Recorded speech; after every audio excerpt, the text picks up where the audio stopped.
د نن ورځې څو مهم او تازه خبرونه درنو لیدونکو ستړي مشئ له تورخم څخه تازه معلومات خپاره شوي چې دغلته یو ځل بیا د مئیزه جګړه پیل شوې او د درندو ډزو غږونه اوریدل کیږي یوه ویډیو چې له سیمې څخه اخیستل شوې پکې لیدل کیږي چې د ننګرهار لوري ته باري ګاډي له سیمې څخه د وتو په حال کې دي دواړه لوري یو پر بل ډزې کوي او له سیمې څخه سرچینو ویلي چې سملاسي په جګړه کې له درندو وسلو هم ګټه اخیستل کیږي خو د مرګ ژوبلې او زیانونو جزئیات لا تر اوسه نه دي ورکړل شوي د مولانا محمد یوسف بونیری په نوم د خیبر پښتونخوا یو دینپوه د افغانستان په جګړه کې د حقانیه مدرسې پر رول خبرې کوي او وایي هغه فتوا چې د دغې مدرسې مشرانو د افغانستان جګړې لپاره خپره کړې وه نن بیرته د همدوی پر ضد کارول کیږي نوموړی وایي حقانیه مدرسه د روسیې او امریکا په جګړه کې تر ښه رول لوبولو وروسته یو ځل بیا د امریکا او چین ترمنځ د جګړې لپاره کارول کیږي د ښاغلي بونیری په وینا هغه لښکرې چې له دغې دیني مدرسې څخه د افغانستان جګړې ته استول شوي دي د ټولو موخه یوازې د پښتنو ټولوژنه او ځان ته ترې مالي ګټه ترلاسول دي راپورونه وایي چې د بلوچستان په کلات سیمه کې د پاکستانیو سرتیرو پر کاروان برید کې پاکستانیو ځواکونو ته مرګ ژوبله اوښتې ده ښځینه ځانمرګې د پاکستانیو ځواکونو په هغه کاروان برید کړی چې له سیمې څخه د تیرېدو په حال کې و پاکستانیو رسنیو په دې برید کې د یو پاکستاني سرتیري وژل کېدل او د 4 نورو ټپي کېدل منلي دي د بلوچستانو مجید بریګیډ یا د ځانمرګو ډلې د دغه برید مسؤلیت پر غاړه اخیستی دی د ازبکستان د برېښنا ملي شرکت د مولا برادر هغه خبر رد کړه چې نوموړي ازبکستان ته تر خپل یون وروسته په کابل هوایي ډګر کې یې خبریالانو ته ویلي چې نوموړي ازبکستان ته تر خپل یون وروسته په کابل هوایي ډګر کې خبریالانو ته ویلي وو یا د هیواد ورسره په دې یون کې ژمنه کړې چې افغانستان ته به د وارداتي برېښنا د تعرفې بیه لږه او کچه ډیره کړي د اسلامي امارت اړوندو رسنیو همدارنګه پر همغه ورځ ویلي وو چې ازبکستان پر 252 میلیونه ډالرو د 500 کیلو ولټه برېښنا مزي شوي تړون قیمت هم 222 میلیونه ډالرو ته لږ کړی دی ښاغلي برادر همدارنګه ډیره کړې وه چې ازبکستان به په اوړي موسم کې افغانستان ته د خپلې برېښنا کچه ډیره او تعرفه لږه کړي خو اوس د ازبکستان د برېښنا ملي شرکت د مولا برادر دغه لاپه رد کړي او ډیروي د برېښنا د تعرفې لګولو هیڅ هوکړه یې نه ده کړې په سمنګانو کې د اسلامي امارت امنیتي سرچینې وایي چې وړمه شپه د دې ولایت د خلم ولسوالۍ په سیمه کې د مزار شریف او سمنګانو پر لویه لار د تاشقرغان تنګي په سیمه کې د څو ترافیکي پیښو له امله 2 کسان مړه شوي او 3 نور ټپیان دي د دغو ترافیکي پیښو لاملونه د ګاډیوانانو بېپامي او د لارې کنګلېدل ښودل شوي دي د بختیار په نوم دغه ځوان د جمعې پر شپه د کندوز د مرکز د 9مې ناحیې په دوبندي سیمه کې په خپل درملتون کې د عثمان په نوم د اسلامي امارت د غړي لخوا پر دې پلمه وژل شوی دی چې ولې د هغه غږ ته ځواب نه دی ورکړی رسنیو ته له دغې سیمې څخه یوې سرچینې ویلي چې د اسلامي امارت د عثمان نومي غړي چې ځوان په خپل درملتون کې پر موبایل دومره بوخت و چې څو ځله یې د اسلامي امارت د غړي غږ ته ځواب نه دی ورکړی د اسلامي امارت غړی عثمان د زاخیلو کلي اوسیدونکی دی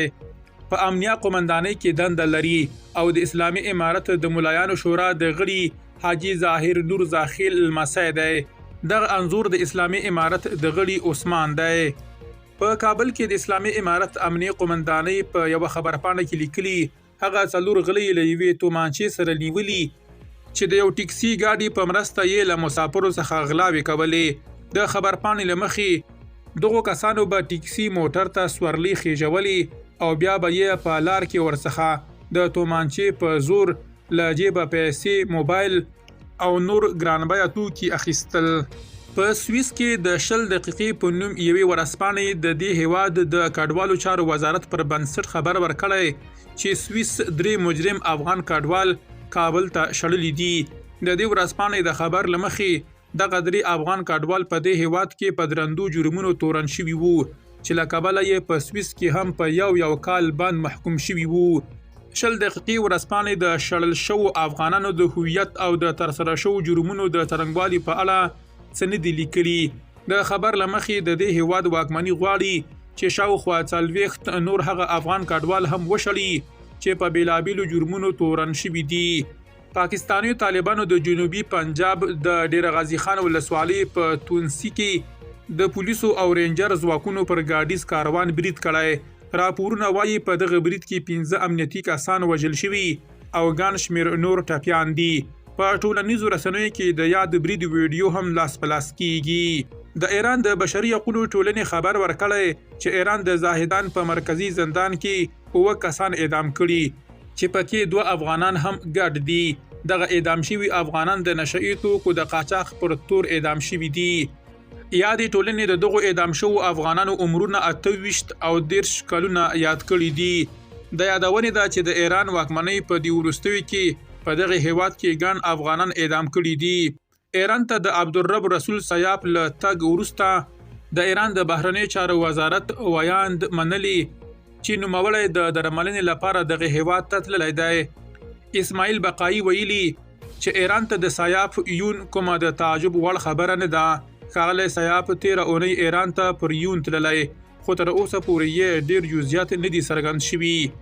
جیو نیوز ویلي چې د خیبر پښتونخوا په غلام خان کلا سیمه کې د پاکستاني ځواکونو او وسلوالو ترمنځ په نښته کې د مجيب الرحمن منصور په نوم یو افغان وژل شوی دی. جیو نیوز ډیروي چې نوموړی کس د افغانستان ملي اکاډمي د 3م کانټک قومندان و.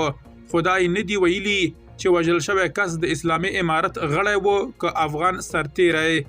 تر دې وړاندې هم پاکستاني واکمنۍ یادونه کړې چې له وسلوالو سره یې په جګړه کې یو شمېر افغانان وژلي دي.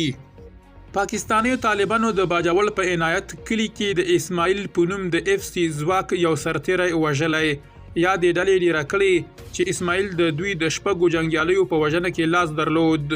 دوی ویلي چې یاد سرتیری له ډېرې مودې راهیسې د دوی موخه و او بالاخره په عنایت کلي کې په وژل کېدو برلاسي شول. د پاکستان واکمنۍ تر اوسه په دې اړه څه نه دي ویلي. د زابل پیژندل شوی سیمه ایز سندرغاړی استاد ګلاب خوشنصیب د ناروغي او اقتصادي ستونزو له امله ومړ. د استاد ګلاب نږدې خپلوان وایي نوموړی له اوږدې ناروغي او بېوزلۍ رنځېده چې وړ مورز په زابل کې مړ شوی دی. د نوموړي سندرغاړي کورنۍ ته نږدې خپلوان وایي چې اوس مهال کورنۍ په سختو اقتصادي ستونزو کې ده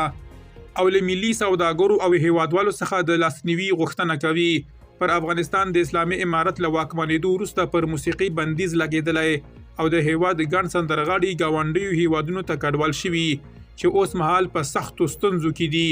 یو شمېر سیمه ایز سندرغاړي چې لا هم په هیواد کې دي د خپلو سختو شرایطو له امله غوښتنه کوي چې لاسنیوی دی وشي. د افغانستان سیمه ایزه موسیقي د هیواد د کلتور مهمه برخه ده خو د اسلامي امارت په واکمنېدو سره په بشپړه توګه له منځه تللې ده. د جاپان په ایواتا ایالت کې د اورلګېدنې له امله له 4,000 ډیرو وګړو ته له کورونو څخه د وتلو امر شوی. دا اورلګېدنه د ایواتا ایالت په شمالي ځنګلونو کې رامنځته شوې ده. د جاپان کیودو خبري رسنۍ ویلي چې له تېرې ورځې 1200 کسان له سیمې وتلي دي. د راپور له مخې دغه اور چې د څلورنۍ یا چهارشنبې پر ورځ لګېدلی تر اوسه یې 400 هکټاره ځنګل سوځولی او د لا پراختیا خبرداری ورکړل شوی. جاپاني چارواکي وایي 1100 اور وژونکي د اور مهارولو لپاره ګمارل شوي خو لا هم نه دي توانېدلي چې اور مهار کړي. له 1992 زیږدیز کال وروسته دا د جاپان په تاریخ کې پراخ اور بلل کیږي. امرالله صالح د ناټو وروستیو کړکېچونو او د اوکراین جګړې ته په اشارې لیکي له افغانستان سره خیانت د دغه پوځي تړون د ړنګېدو لامل شوی دی. صالح په کابل کې د ناټو پخواني لوړ پوړي استازي سره په 2021 زیږدیز کال کې د لیدنې په اړه پر ایکس لیکلي. نوموړي ورته ویلي و که له افغانستان سره خیانت وکړو دا به د ناټو د سقوط او د پای پیل وي. ښاغلي صالح لیکلي چې د ناټو استازي ته یې ویلي ول چې د دوحې تړون په ښکاره توګه اسلامي امارت ته د ناټو قطر او پاکستان لخوا او د دوی په ملاتړ د افغانستان سپارل دي. هغه همدارنګه د لندن په وروستۍ غونډه کې د امریکا نه موجودیت او له بروکسل څخه پاریس او بریتانیا ته د مهمو غونډو لیک ته اشاره کړې او دای د بروکسل مرکزی رول لګیدو او د ناتو ائتلاف د لنګیدو احتمالي نښه بللې ده. سالي خبرداري ورکړی چې ناتو اوس نه یوازې د لنګیدو په درشل کې ده بلکې د دې ترڅنګ د خپل غړو ترمنځ د شدیدو اختلافونو او ان د خپل منځي جګړې احتمال هم شته. درنو لیدونکو له ملتیا مو مننه.